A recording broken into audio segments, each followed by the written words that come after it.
সংগ্রামী ভাই ও বোনেরা, আপনারা সবাই জানেন আজকে আমরা এখানে কেন উপস্থিত হয়েছি।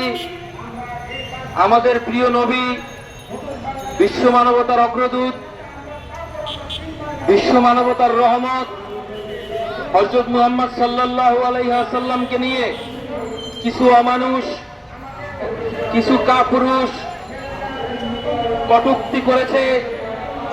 যে কটূক্তি সমগ্র মুসলিম জাতি সহ মানবতার পক্ষে, শান্তির পক্ষে সকল মানুষের হৃদয়কে রক্তাক্ত করেছে। হযরত মুহাম্মদ সাল্লাল্লাহু আলাইহি ওয়াসাল্লাম শুধুমাত্র কোন জাতির জন্য নয়, কোন গোষ্ঠীর জন্য নয়, শুধুমাত্র কোন প্রাণীকুলের জন্য নয়, সমগ্র বিশ্বের রহমত স্বরূপ মহান রব্বুল আলামিন তাকে পৃথিবীতে পাঠিয়েছিলেন। তৎকালীন সময়ে যে আইএমএ জাহিলিয়াম যুগ, তৎকালীন সময়ে যে বর্বরতার যুগ ছিল, সেই বর্বরতার যুগ থেকে মানুষকে শান্তির জন্য, সুপথে আনার জন্য, মানুষের শৃঙ্খলার জন্য, মানবতার জন্য যে অনন্য নজির স্থাপন করেছেন, এটা শুধু মুসলিমদের জন্য নয়, সমগ্র বিশ্বের জন্য শান্তি স্থাপন করেছে। আমরা বলতে চাই, সেই অমানুষ রূপী কাপুরুষ, সে কিনা পুরোহিত। আমরা বলতে চাই, সে কোনো পুরোহিত নয়, সে এক অমানুষ। কারণ নবী মুহাম্মদের নামে কেউ কটূক্তি করতে পারে না, কোন মানব কটূক্তি করতে পারে না। আমরা বলতে চাই, নবী মুহাম্মদ সমগ্র বিশ্বের জন্য রহমতের আলো হিসেবে এসেছিলেন।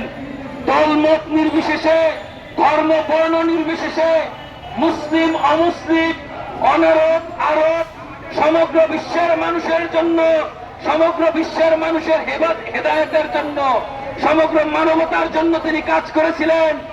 আমরা তাকে কেউ দেখিনি, তার কথা কেউ শুনিনি, কিন্তু সমগ্র বিশ্বে সবচেয়ে জনপ্রিয় নাম শুধু মুসলিমদের কাছে নয়, অমুসলিমদের কাছেও, মানুষের কাছে সবচেয়ে জনপ্রিয় নাম হলো হযরত মুহাম্মদ সাল্লাল্লাহু আলাইহি ওয়াসাল্লাম। তাই আমরা বলতে চাই, নবী মুহাম্মদের নামে কেউ কটূক্তি করলে, তাকে নিয়ে কেউ কথা বললে সমগ্র মানবতার হৃদয়ে রক্তক্ষরণ হয়। আমরা কবি নজরুলের ভাষায় বলতে চাই, রাসূলের অপমানে যদি না কাঁদে তোর মন, তুই মুসলিম নয়, মুনাফিক, তুই রাসূলের দুশমন। তাই আমরা বলতে চাই, নবী মুহাম্মদ সমগ্র বিশ্বের জন্য একটি রহমত স্বরূপ।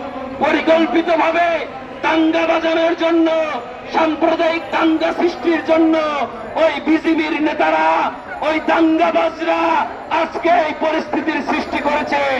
আমরা দেখেছি ভারতবর্ষের কোটি কোটি মুসলমান এর প্রতিবাদ স্বরূপে চলো মুম্বাইয়ে জড়ো হয়েছে, মুম্বাইয়ে সবাই জড়ো হয়েছে। আমরা বলতে চাই, বাংলাদেশ সহ সমগ্র মুসলিম বিশ্ব এর তীব্র নিন্দা ও প্রতিবাদ জানিয়েছে। আমরা ওই নরপিচাস মোদী সরকারকে বলতে চাই, তোমাদের এখনো হুঁশে ফেরা উচিত। তোমরা কাকে নিয়ে কটূক্তি করছো, তার প্রতিবাদে মামলা হয়েছে, এখনো তোমরা কেন রামগিরিকে, নীতিশ রানাকে গ্রেফতার করছো না?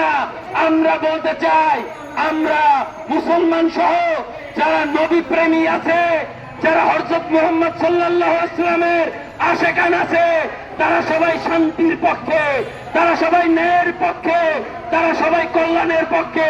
কিন্তু বলতে চাই, তাকে নিয়ে কটূক্তি করলে, অপমান করলে, অপদস্থ করলে সমগ্র বিশ্বের নবীর আশিকানরা চুপ করে থাকবে না। আমরা বলতে চাই, আমরা পাপী, আমরা অপরাধী, কিন্তু আমরা বলতে চাই, আমাদের নবী সাল্লাল্লাহু আলাইহি ওয়াসাল্লামকে নিয়ে দ্বিতীয়বারের মতো যদি কোন ধরনের কটূক্তি করা হয়, তাহলে সমগ্র বিশ্বে সমগ্র আশিকানরা একত্রিত হয়ে এমন হুঙ্কার দিবে, আপনার মসনদ থেকে থাকবে না। পরিশেষে আমরা বলতে চাই, নবী মুহাম্মদ সাল্লাল্লাহু আলাইহি ওয়াসাল্লাম সমগ্র বিশ্বে শান্তির যে কাফেলা সৃষ্টি করেছে, শান্তির যে একটি ধারা সৃষ্টি করেছে, সেই শান্তির ধারাকে আপনারা ব্যাহত করার যে কুচক্রে লিপ্ত হয়েছেন, সেটা কখনোই সম্ভব নয়। আপনারা নবীকে অজনপ্রিয় করতে গিয়ে সমগ্র বিশ্বে মুহাম্মদ সাল্লাল্লাহু আলাইহি ওয়াসাল্লামের নাম যশ খ্যাতি আরো ছড়িয়ে পড়বে। যারা জানে না মুহাম্মদ সম্পর্কে তারা পড়বে এবং জানবে, এবং সমগ্র বিশ্বের সর্বশ্রেষ্ঠ মহামানব হযরত মুহাম্মদ সাল্লাল্লাহু আলাইহি ওয়াসাল্লামের কোন রোষ আপনারা থামাতে পারবেন না, তার আশেকানদের আপনারা থামাতে পারবেন না। তাই বলতে চাই, এখনো হুঁশে ফিরেন। আপনারা কেন কোটি কোটি মানুষের হৃদয়ে রক্তক্ষরণ ঘটাচ্ছেন? এর কোনো ফল আপনারা পাবেন না, বরঞ্চ এটা আপনাদের জন্য কাল হয়ে দাঁড়াবে। আপনারা নিক্ষিপ্ত হবেন ইতিহাসের আস্থা ঘুরে।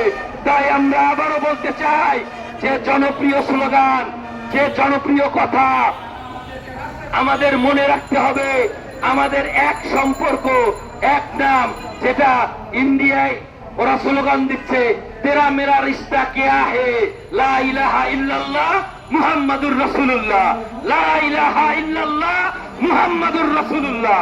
সবাইকে অসংখ্য ধন্যবাদ।